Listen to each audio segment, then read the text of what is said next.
I don't think Jack Tully's here. I have to trade in my convertible now. I got nothing. Isn't that scary? For a week now, my husband's been saying to me, so, what are you going to say when you get up there? I said, I don't know. Got nothing. He said, well, honey, I go to your events. I support you. He said, it's like when you go to a basketball game, and your kid's playing, and they got the ball, right? And you're sitting there as a parent thinking, okay, just do something good with it. I don't pass it if you have to, but pass it to the good guy. Get in the back, do something. I said, yeah. He said, yeah, I'm not going today. And then that joke with the knock over, no TP on this side either. Yeah, he gave me that one last night. I left all my paper over there. Most of it was blank because when the governor and I talked a month ago about this breakfast, we both said, yeah, we probably don't have to worry too much. Between Buckley and Sununu, we'll let them do the show. Thanks a lot, boys, for letting us down.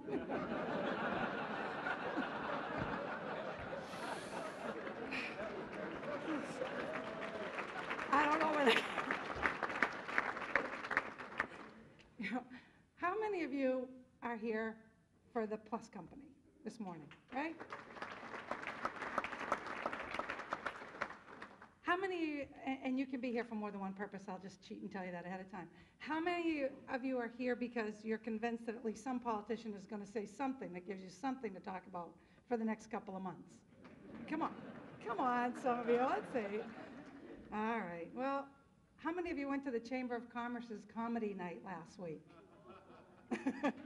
Okay, a few, yeah, some of you just kind of hiding, little hands go, okay. So I had thought that maybe what I could get away with is paying some fabulous comedian to come up and just do this on my behalf this morning. Wise investment.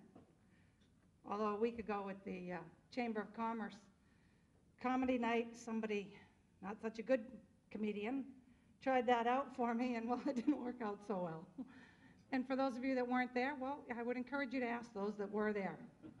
It's really quite flattering, I guess, when they say imitation, and Mr. Williams, the wig was a little longer than mine, and I was a little perkier than usual, let's just say. So, if I made Ray Buckley blush, I should sit down now. Anyway, last year I took a minute to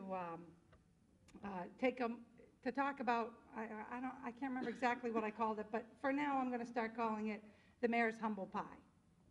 Because, as much as I enjoy people poking fun at each other, I often have a hard time, looking down the table and picking on somebody at the table. But I will, however, say, Peggy, nice dark horse.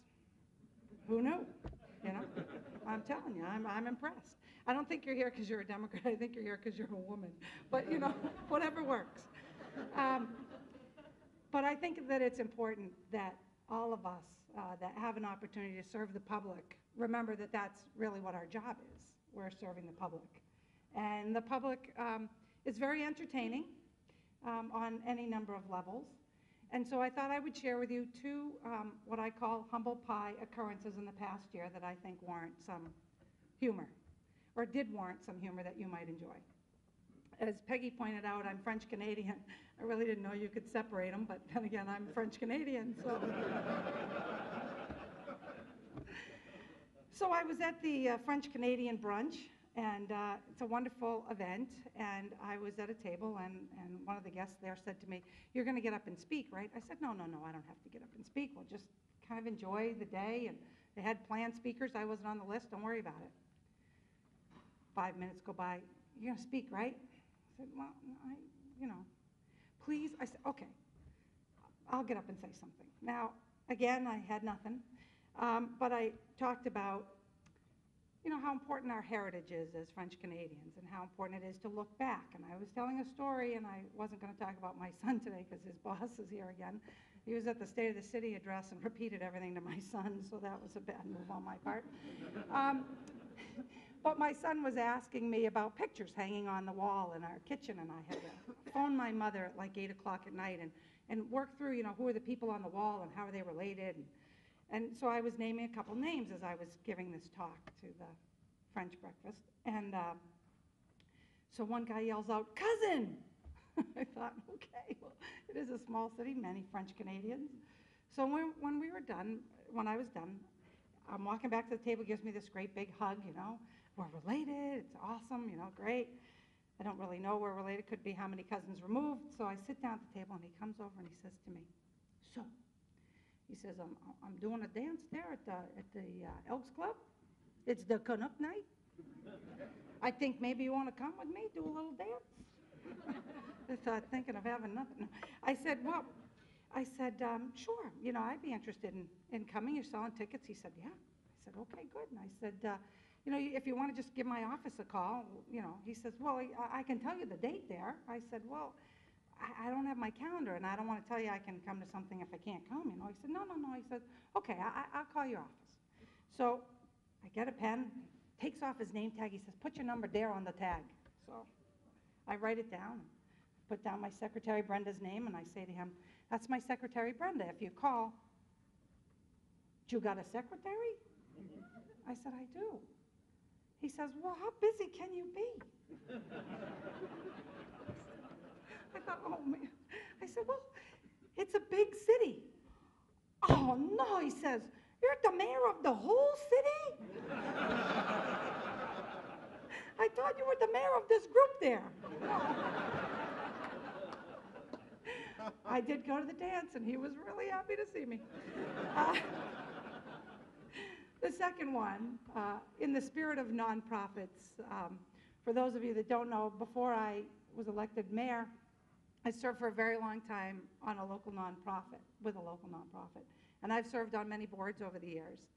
And as fiscal constraints get tougher and tougher and cuts are being made, I thought it was really important to bring together a group of the national nonprofits to talk about, you know, the struggles that we are all facing and how we might manage.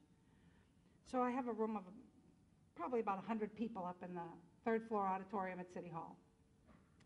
And I get up and I chat with them and I introduce myself for those who don't know me, and then I talk about all the different challenges and where the money's going to come and how the process is going to work and that sort of thing. And I oftentimes during my conversation I was pointing out that, well, before I was the mayor I, you know, applied for this, or before I was the mayor I did something like that. So do a little question and answer, and at the end I say to somebody, I said, okay, now before we close up, any more questions? And this one woman raises her hand, and I didn't recognize her, and she takes out a steno pad, and she flips it over, and she gets her pen, and she said, what was your name again? So I tell her, and I spell it, and then she said, and what did you do before you were married? So no matter where you get to in life, or how you got there, it's really important to know that you get there with help from others. The Plus Company is a wonderful symbol of that, and I hope that my administration demonstrates to people that, you know, as I said to my meme, I would never get too big for my britches. Have a great day.